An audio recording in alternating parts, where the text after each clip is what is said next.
shameful infection, and worship is no more than ideological necrophilia. In 1921, by now firmly in control of the country, he called upon the Communist Party to adopt a program of militant atheism and militant materialism. Now remember, Hitchens is an admirer of Lenin. Accordingly, the atheist weekly, The Godless, began publication in 1922, and a monthly journal entitled The Godless in the Workplace was launched.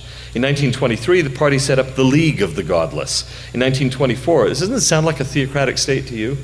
In 1924, a society of militant materialists was established. The relatively highbrow magazine Atheist began to appear, and the party launched a national campaign of atheistic propaganda and scientific demonstrations.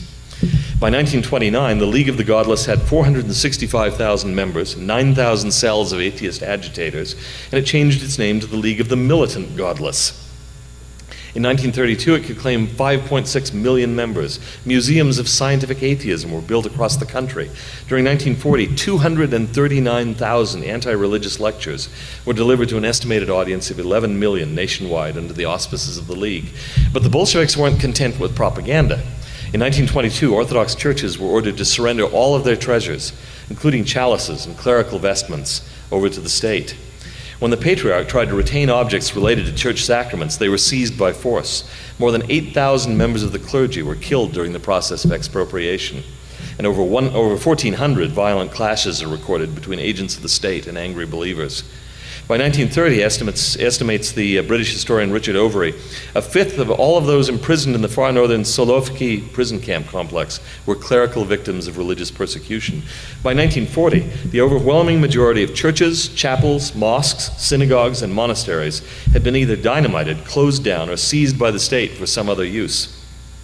Whereas the Russian Orthodox Church had 46,457 churches and 1,028 monasteries at the time of the revolution in 1917.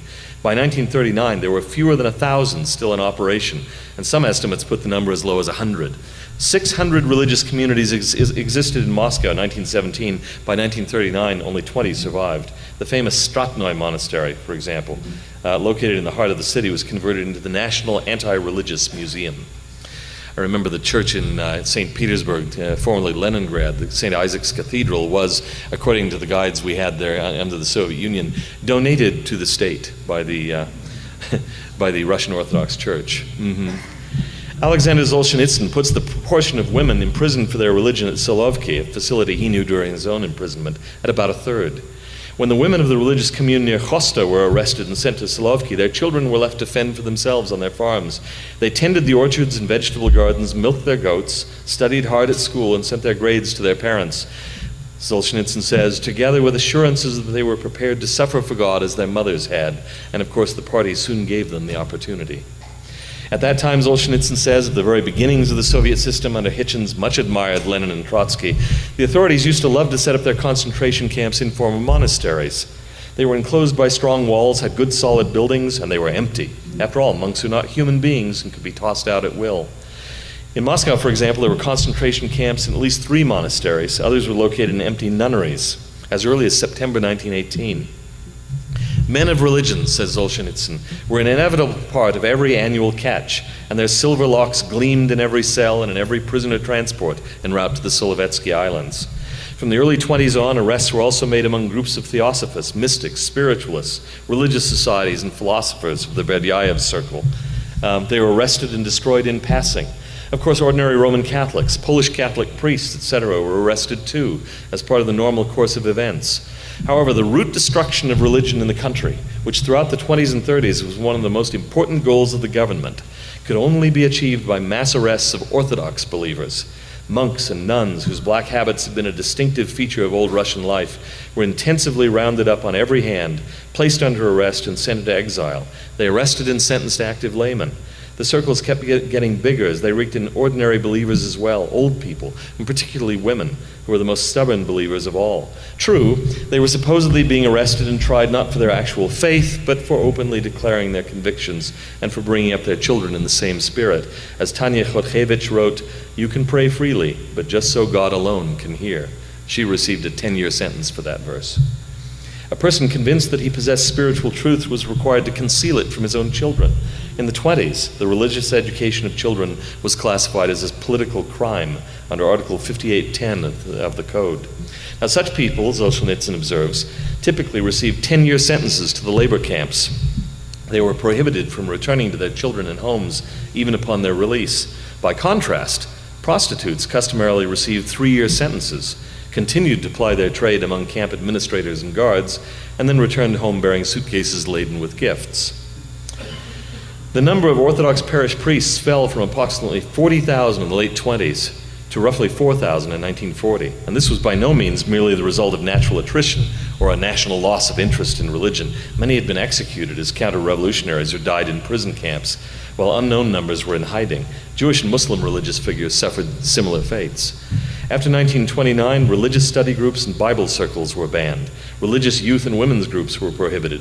Church reading rooms and libraries were closed, and religious instruction was outlawed. Taxes on the incomes of religious workers were raised to 100%.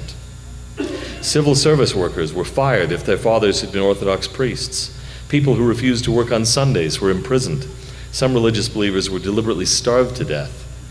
One stream has never dried up in the USSR. Alexander Solzhenitsyn could still write in the 1970s with reference to the river of prisoners going to the labor camps, and it still flows, a stream of criminals untouched by the beneficent waves summoned to life by the revolution.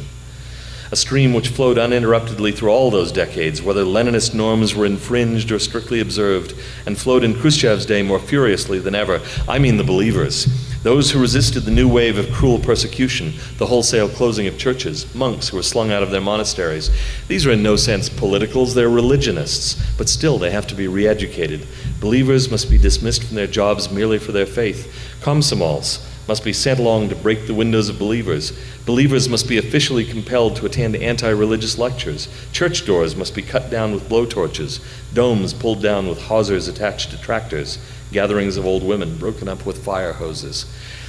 Do you see why I think it's obscene for Christopher Hitchens to be suggesting that religious believers were responsible for the Soviet Union? Well, another thing he says they're responsible for, and I know I need to quit very, very soon, I'll try to hurry, is religion and violence. Hitchens objects to the violence that he says is caused by religion, and he specifically targets suicide bombings as an example of that evil thing. Still, although he apparently doesn't realize it, he makes a crucial admission when he acknowledges that the Tamil Tigers of Sri Lanka pioneered the disgusting tactic of suicide murder long before Hezbollah and Al-Qaeda, as he puts it. While true to form, he seeks to paint the violence in Sri Lanka as a religious war between Buddhists and Hindus. The Tamil Tigers are not motivated by religion. He acknowledges that the conflict is one of ethnic tribalism, but he attempts to obscure its reality by pointing out that the Tamils are chiefly Hindu. Note that important word, chiefly. I mean, some of them aren't. And that the strife is reinforced by religion. Now, here are the theological demands made in 1985 by a confederacy of Tamil militant groups. Listen to the language of theology here. 1, the Tamils are to be recognized as a distinct nationality. 2, they are to be recognized and guaranteed their territorial integrity in the traditional homelands of the Ceylon Tamils. 3, the right of self-determination of the Tamil nation should be guaranteed. And 4, recognition of citizenship and fundamental rights of all Tamils who regard Ceylon as their home should be promised. Do you hear a single word about religion in that? There isn't any. But that's deeply significant. Robert Pape, a political scientist at the University of Chicago, compiled a database of every single suicide bombing and suicide attack worldwide from 1980 through 2003, 315 attacks altogether, and carefully analyzed them. In a 2005 book entitled Dying to Win, The Strategic Logic of Suicide Terrorism, he concludes that, quote, while it might seem obvious that Islamic fundamentalism is the central cause, the presumed connection between suicide terrorism and Islamic fundamentalism is misleading. In fact, he writes, and this is really important and it may be a surprise to you, the data show that there is little connection between suicide terrorism and Islamic fundamentalism, or any one of the world's religions. In fact, the leading instigators of suicide attacks are the Tamil Tigers in Sri Lanka, a Marxist-Leninist group, that's Trotsky territory, Lenin territory, Hitchens territory, a Marxist-Leninist group whose members are from Hindu families but who are adamantly opposed to religion. This group committed 76 of the 315 incidents, more suicide attacks than Hamas.